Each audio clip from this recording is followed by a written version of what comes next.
Quran is perfectly preserved, right? Let me tell you how. Oh yes, Sheikh Ibn Fibbin, please inform us. When the Prophet Muhammad, peace be upon him, was given the message of the Quran, during his lifetime, they memorized the entire Quran.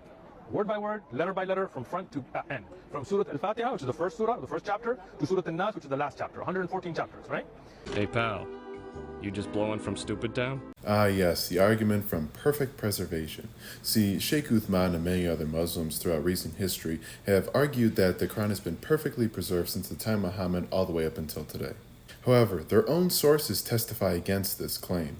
Let's look at the concept of the memorization of the entirety of the Quran. Parts of the Quran were lost forever in the Battle of Yamama, since the people who memorized those parts were executed. And this is actually what led to the Quran being compiled in the first place, since Abu Bakr was afraid of losing any more of the Quran. And even an entire surah as long as Surah 9 was forgotten, except for one verse, which was, if there were 2 valleys full of riches for the son of Adam, he would long for a 3rd valley, and nothing would fill the stomach of the son of Adam but dust. However, this verse does not exist in the Quran today, and even Ibn Abbas couldn't even remember if this verse belonged in the Quran or not.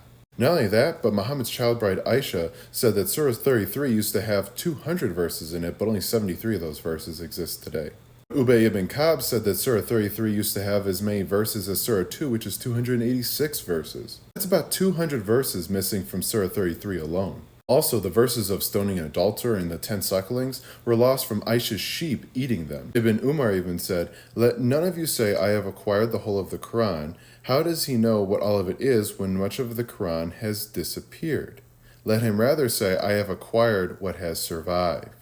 So much for a perfectly preserved and memorized Quran. But how do Muslims account for these missing verses? They pull out their reliable verse of chapter 2 verse 106, which says, "We do not abrogate a verse or cause it to be forgotten, except that we bring forth one that is better or similar to it." So you see, these verses have been miraculously forgotten.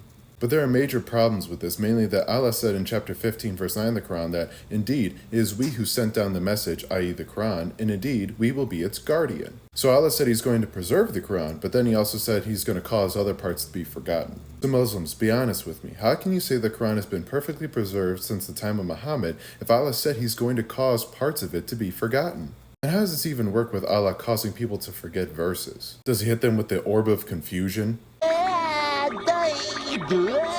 And then boom, everyone who remembered those verses just miraculously forgot them all? And why would Allah reveal his eternal speech just for it to be forgotten and replaced by something else? This whole narrative has holes in it. So based on all this, it's clear that the Quran has not been perfectly preserved and memorized since the time of Muhammad. And Allah is ultimately the one to blame for this, since he said he was going to preserve his word, but just decided not to.